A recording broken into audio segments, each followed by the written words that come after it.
want it, I get it. Okay. Hey, welcome to the Unbothered Podcast. This is our second episode. I'm Jessica, and this is my partner, Jillian. Hi, everybody. And today we're going to be talking about past lives. So Jillian and I definitely had a past life together, and we want to tell you about it. So the vision I got today when I started pulling cards and talking to my guides, and I said, I want to open up the Akashic Records. If you don't know what the Akashic Records is, it's basically the library of all the history that has ever existed. And that includes feelings, emotions, sound, not just like actions and events. Everything. And so the vision that I got, like when I closed my eyes, it was first I was like, it's like that movie Sweeney Todd, like the Victorian era. I love that movie. We were at a market and we had a table. Like the vision I saw, it was like me at the table. I was doing readings and you were like the promoter, and because you're a weaver. And so like you were you were getting people to come to us and they were paying for readings and we shared the money. We had what I saw, like we had like those big skirts on, like those big giant broomstick skirts. And so let's talk about the cards I pulled. First, I pulled tarot and I said, did Jillian and I have a past life together?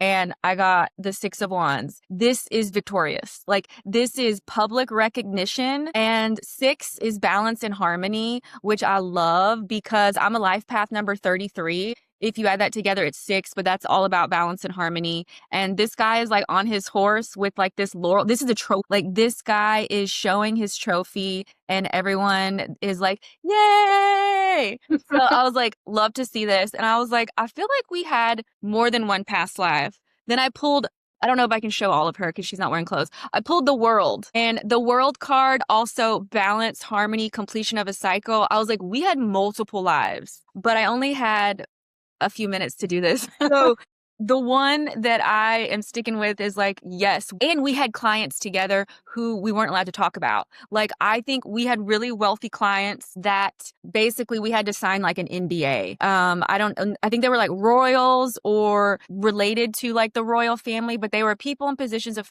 power in the Victorian era in Europe, and they sought our counsel, but they didn't want anyone to know that they were talking to psychics and mediums. And then I got the matriarchy because like, yes, we're leaders. Like we are matriarchies. Like we are leaders. And I said, tell me more about the role that Jillian played. And this one's kind of funny. I pulled the 10 of Wands. She did too much. She's tired. Oh my God, I'm so tired. I mean, you guys don't know. Both my kids had the stomach flu yesterday, so that was not fun. So I'm very tired today. Yeah, I was like, I have a feeling that Jillian did more than her fair share, and that caused some friction between us. And so then I pulled the meditate card. So basically that just means like, if you're feeling overwhelmed, talk to me about it. Say, Jessica, I'm doing more than I should. I need you to help me out here. And yeah, I feel that. That is very true. Yeah. And wait, so just so you guys are up to date, when Jess called me a weaver, it's because, so I don't talk about this a lot, but I'm also very spiritual. I believe in past lives. So we really click on that level too. But my spirit animal is a spider, which I know is like super weird and random, but I literally see them everywhere at like huge occasions when crazy things happen to me, when I'm having this major life change, there's always spiders involved.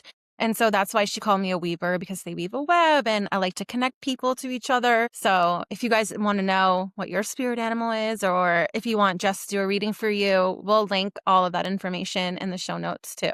It's wild, you guys, and it's so fun. I love it. It is so much fun. Back to like this one. That's why I'm always like, Jillian, is this too much? Like, do you need help? Like, am I texting you too much? Yeah. No, you like really get like my mental state. Cause I mean, okay, so I've never worked so hard in my life for such little money. I feel like when you're employed, it's stable. You work, your 8 hours a day and then you're done. But when you're trying to build a brand, when you're trying to build something, it's your passion. So you're literally working all the time. So I'm working all the time. I have the kids, 11 and 9. So that's a lot of work too. But a lot of people, they don't see that. Like, they don't see the behind the scenes. Mm-hmm. They just see they see us like, oh, these two girls, they're just having fun. But we're working really hard. like it's in, and it's behind the scenes, so you don't always see it. Yeah, like we've got a YouTube, a Spotify, a LinkedIn. We have our own websites. You also put this like on Apple, is that right? Yeah, we're on Apple Podcast. And then I launched Sense last week, which has been huge, you guys.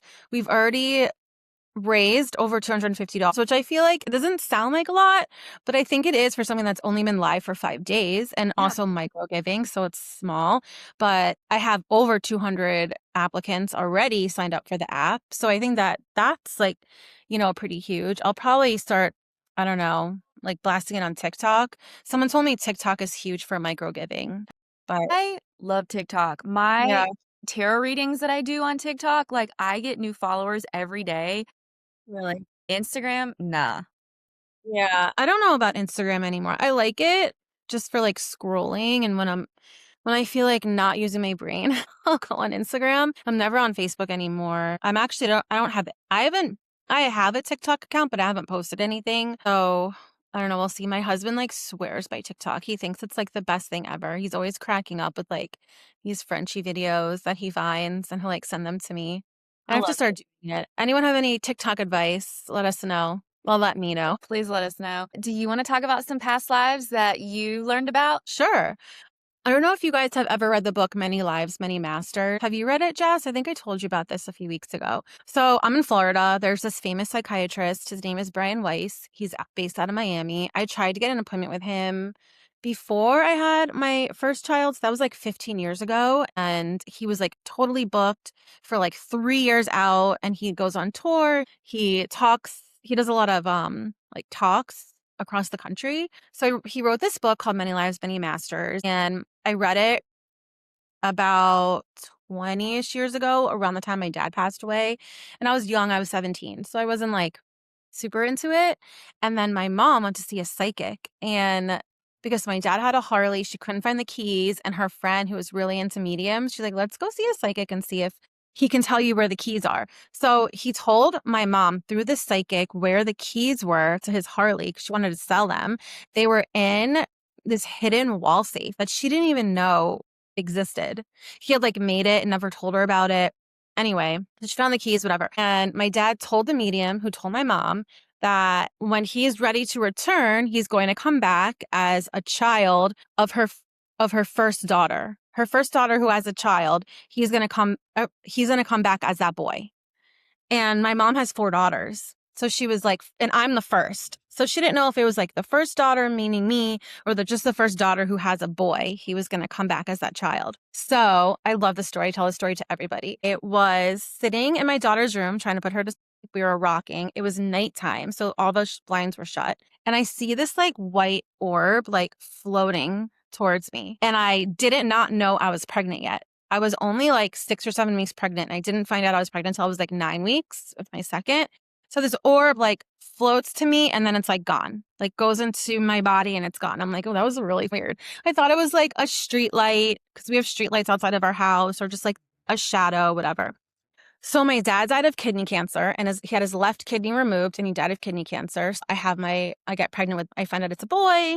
And then my last ultrasound before I had him, the doctor comes in and she's like, there's nothing wrong. He just has something called hydronephrosis.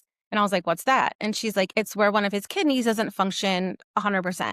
I was like, oh, what kidney? And she's like, his left kidney. And that was the kidney my dad had removed. And there's this idea in, if you have multiple lives, that the organ that was damaged in your previous life doesn't function as well in your next life. Mhm. Have you heard that, Jess? Yeah. I don't. Like people that have had injuries like that, there's still like some lingering pain and yes. Yeah. And like a scar, my neighbor actually is really into past lives, and her husband has this like big birthmark on his back, and she had him do a past life regression. And in his past life, he was supposedly like stabbed in the back. Mm. So apparently like birthmarks or like scars kind of can coincide with that as well. So anyway, I have him, I look him in the eyes. I'm like, oh my God, this is my dad. Like, you just know when you see someone in the eyes, you know who they are, regardless of what they look like in this life. That's what I feel anyway. And then he started telling us, as he's growing up, he started telling us like weird things about my dad that I didn't even know. He would be like, he calls my dad Poppy Howard. That's just what my kids call my dad. And he's like, Poppy Howard had his tonsils out when he was 5, like giving me this information. I was like, okay. And then I called my mom and she's like, yeah, he did. Like just weird shit that like you would, like he shouldn't know. Mm-hmm. So anyway, my son is my dad. He still talks to me like he's my dad. Like yesterday was so funny. He was like, what did he say? Even my husband was cracking up because I was like, still thinks he's my father. Like he tries to like give us advice and tell me how to do things. And I'm like, bro, you're 9. Like you don't know life yet. But anyway, he's in his room now with the door shut. God knows what he's doing in there. Resting. Anyway, that's my past life story. I love it. I want to talk more about like endings and beginnings, because that has been a theme that's coming up. So, and I want to relate this back to the job market. Yeah. Because it is an ending for a lot of people, and entrepreneurship is not the route I saw myself going. But for everybody that we talk to on LinkedIn, it's like the job market is hurting everyone.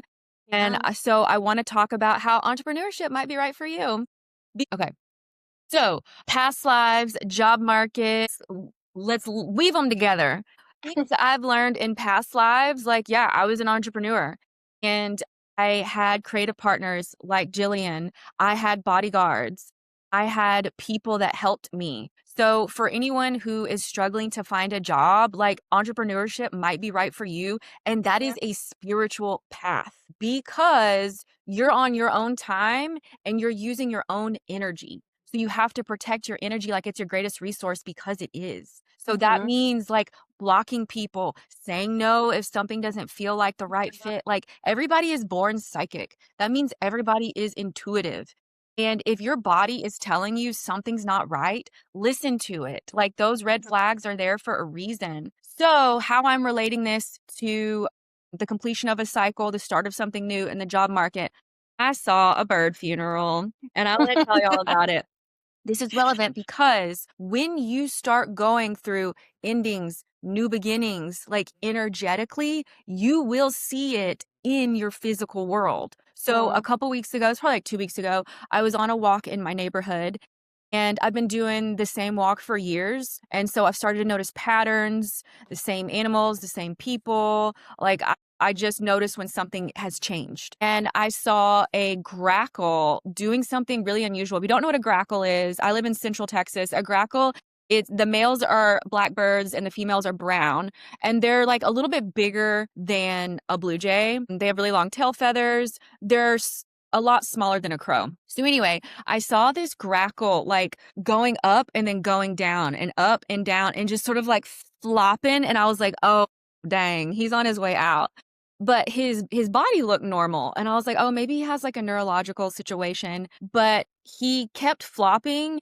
And then I noticed a group of grackles flew towards that one. And there was like some electrical wires in a pole. And the grackle that was on his way out was like on the ground by the bottom of the pole. And all the grackles came and landed on that electrical line. And they sat there patiently and they watched for that bird to finally stop moving. And when it was obvious that that bird was done, all of the grackles flew away. And I was like, oh my God, they witnessed his transition and they sat there patiently. Like, you are not alone. Like we're here with you and we're going to hold space until you pass. And then you passed and then we all flew off together. And I was like that was just such a beautiful thing to witness. And I was like, okay, that's the ending. That's a completion of a cycle. That's also what these cards represent, like a completion of a cycle. And so I was like, okay, well, where else is that showing up in my life? And shortly after, that's when I was like, I'm officially said it on LinkedIn. I was like, I'm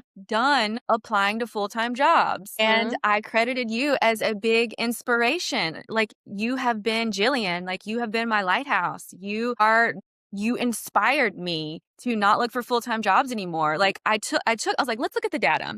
So I got laid off September of 2023, like 2 years and 4 months ago, just about. And every dollar I have made has been 1099. It's been entrepreneurial. People hired me to do readings. I have not made money through a regular job, nor have I had any offers for a regular job.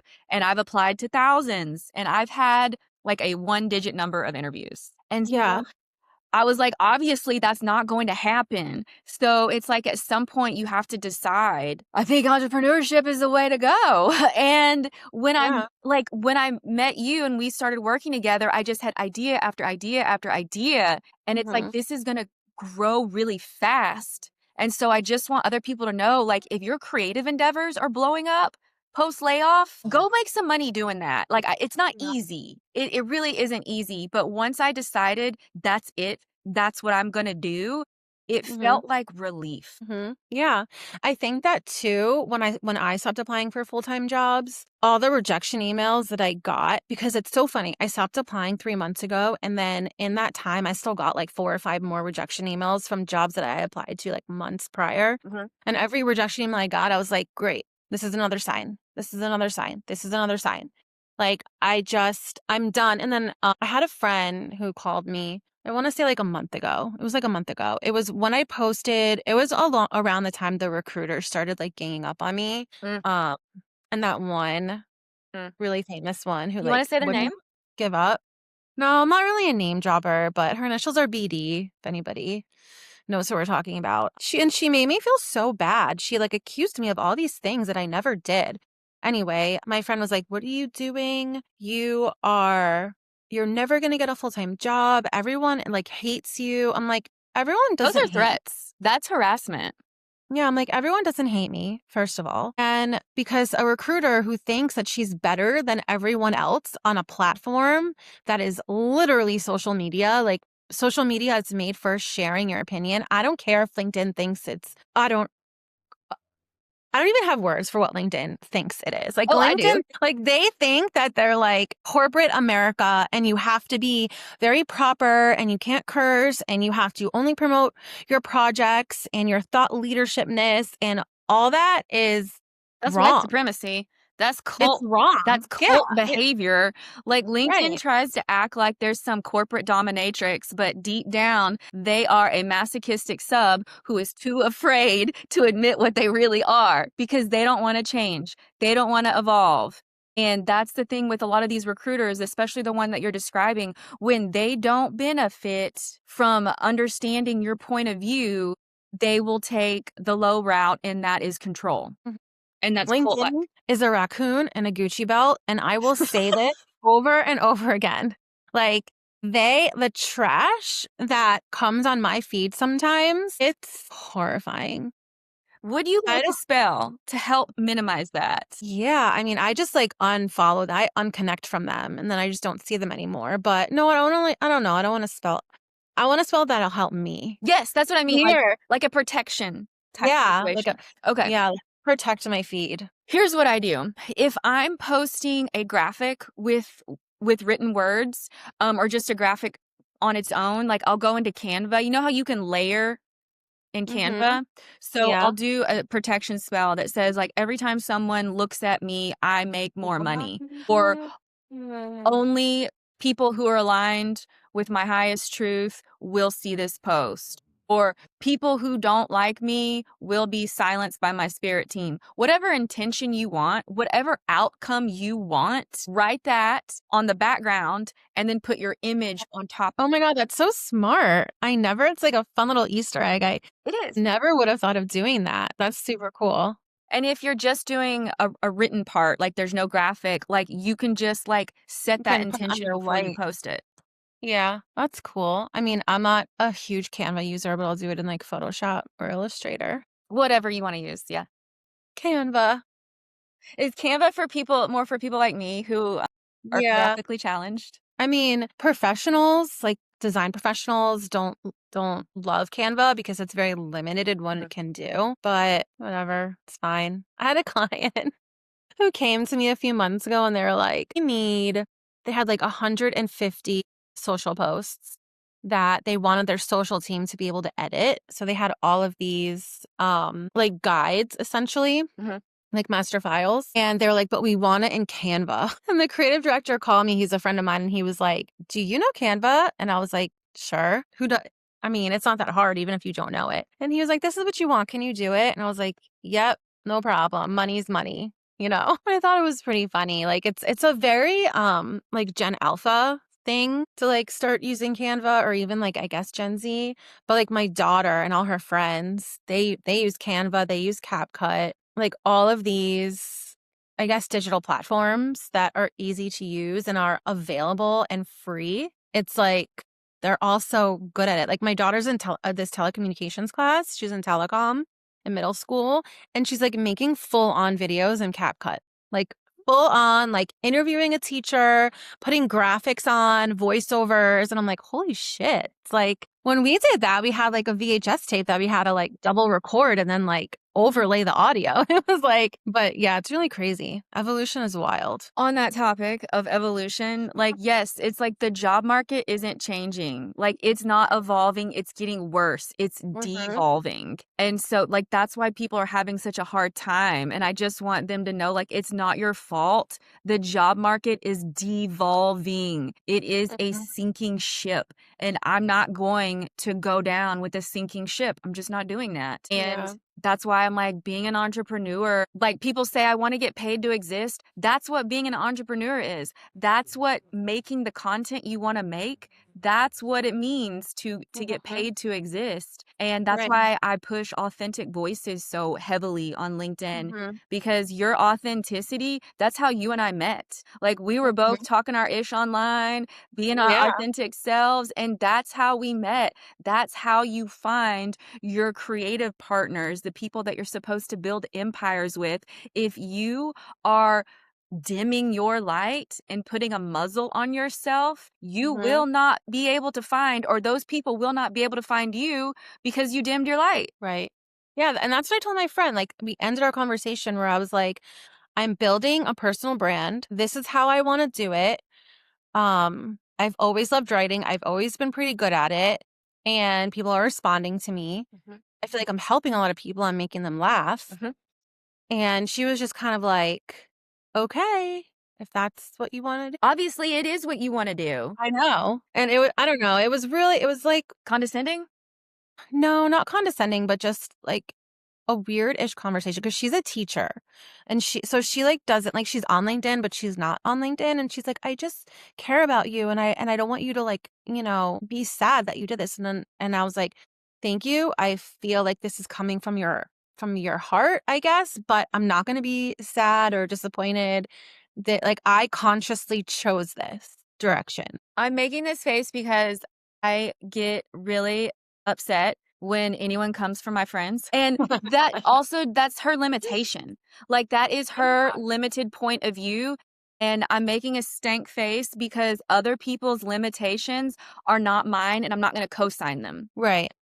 Agreed. Yeah. And and being a teacher is a tough spot. Like they are so heavily regulated. They don't get the opportunity to say what we say. Right. So she is coming from, I think, a good place, but also a place that is highly regulated. Like she can't post, what if one of her students, and she's a high school teacher.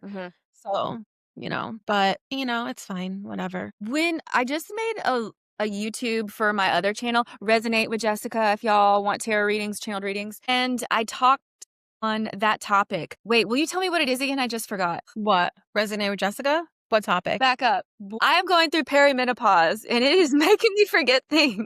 God, you guys, perimenopausers unite, because this ship sucks. I'm hot. Whoa. I'm mad. I'm happy. Like my dog is laying right next to me and he's annoying the shit out of me, and all he's doing is breathing, and I like can't stand it. I was in a Zoom meeting and my balcony is right here. So the sun pours in and these are not energy efficient windows. And I got so hot that I was like, I want to rip off my shirt. I want to throw my laptop off my balcony. And I was like, is that my first hot flash? Is that what people are talking about? I bought a portable AC. Okay, so I'm in Miami. My house has air conditioning, but I'm literally hot all the fucking time. I've dropped too many F-bombs. I might have to censor myself. Okay. But I bought a portable AC and I have it like right here next to me, like blowing on me all the time because I'm always so hot. It's a problem. The sweating? Like, why am I sweating? I don't know. And we're just too hot to handle. Let's talk about throat chakra clearing, because those will also make you hot. So when you are being authentic, your throat chakra, it's represented by the color blue. And yes, it's here in this area, but being authentic, expressing yourself authentically, that is a throat chakra clearing. There's going to be heat. So I get this, I'm wearing foundation on it, but I get this like red patch right here. And when I'm doing a heavy truth telling, it gets flared up. Same thing all around my lips. They will start to get really red when dropping some truth bombs, spilling some tea that people don't like. Oh I my get gosh. hot. You want to hear something funny about that? Yes. So before, when I first started doing the podcast, or I would have an interview, whatever, I would get so red, like here, like around this area, like here to here. And I just like couldn't control it. It was just, I would just like break out in redness. And now, since I've been shedding my truth so like massively, it doesn't happen anymore. Yes. Isn't that crazy? Yes. The more ish I talk online, like I don't use Facebook because I'm not that old, but people who did me dirty are much older. And so they use Facebook. And so I post a lot on Facebook just for them to see it because I'm calling them out on their bad behavior. I lost 2 inches off my waist. Wow. I mean, that's amazing. Yeah. I need to lose 2 inches off my waist. I probably need to lose like 4 inches off my waist if we're being real, but Whatever you want to do. Try talking more ish. But first I got inflamed. And Mhm. then once I like calmed down about it and I was like, "Ooh, this is fun." It's like that's how you like drop energy and drop like the dead weight.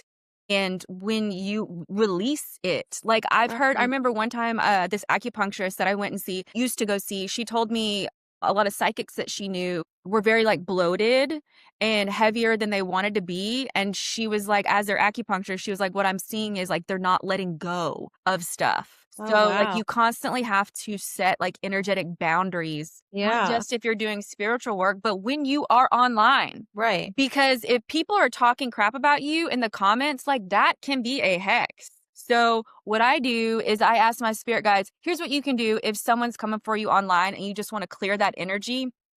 You don't want it to reach you. You can just speak out loud to your guides. Everybody's got them. You don't have to know their names.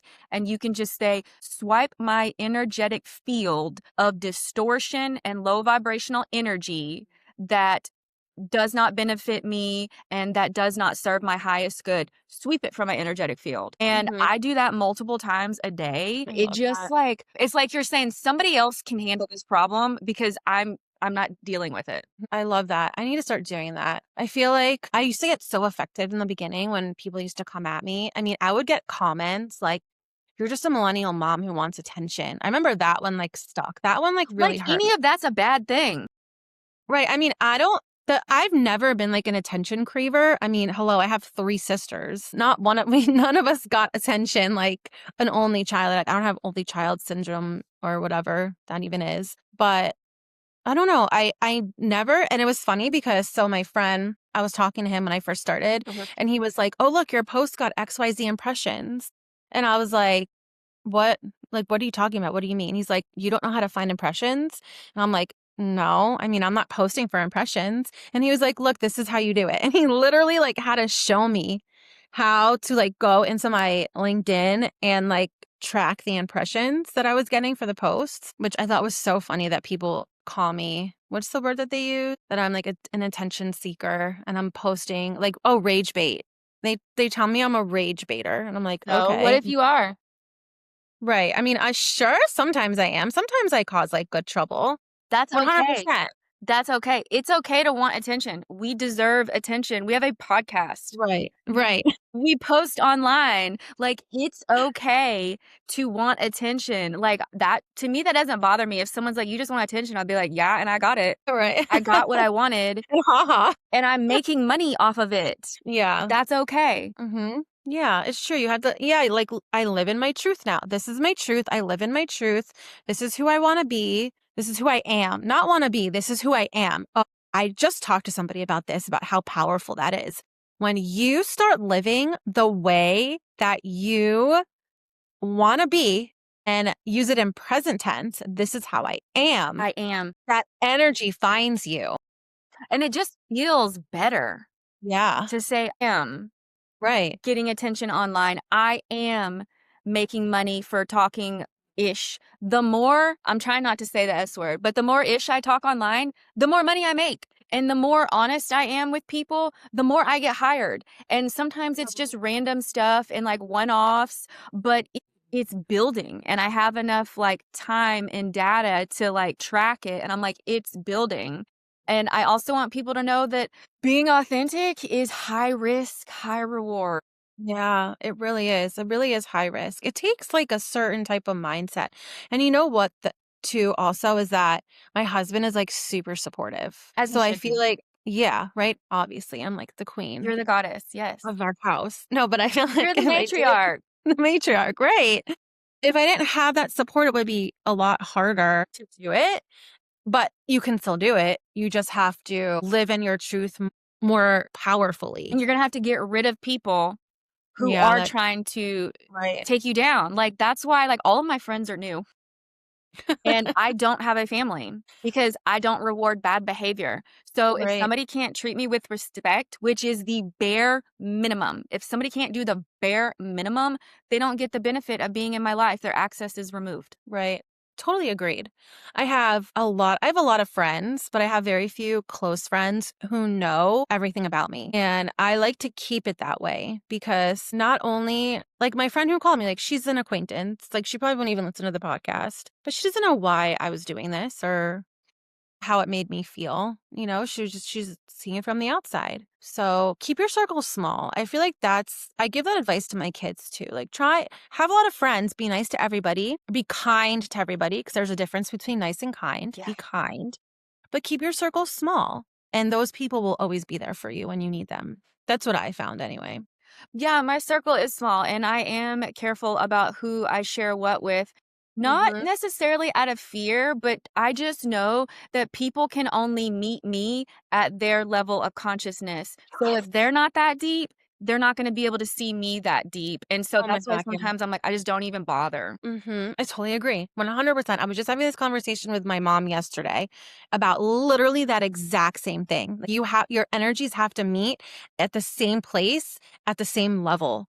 And like that's how you just, I don't know, Yeah. understand each other. When somebody meets you at your level, it just hits different and it's Yeah, like us. easy, like us. Yes. Like we are like aligned. Yeah, it's really crazy though. It doesn't happen a lot for me. No, and I don't know that it's meant to. I want to talk about how we called each other in real quick. Okay. Okay. I called in a graphic designer to do the art for my books that I'm going to self-publish, for my oracle decks.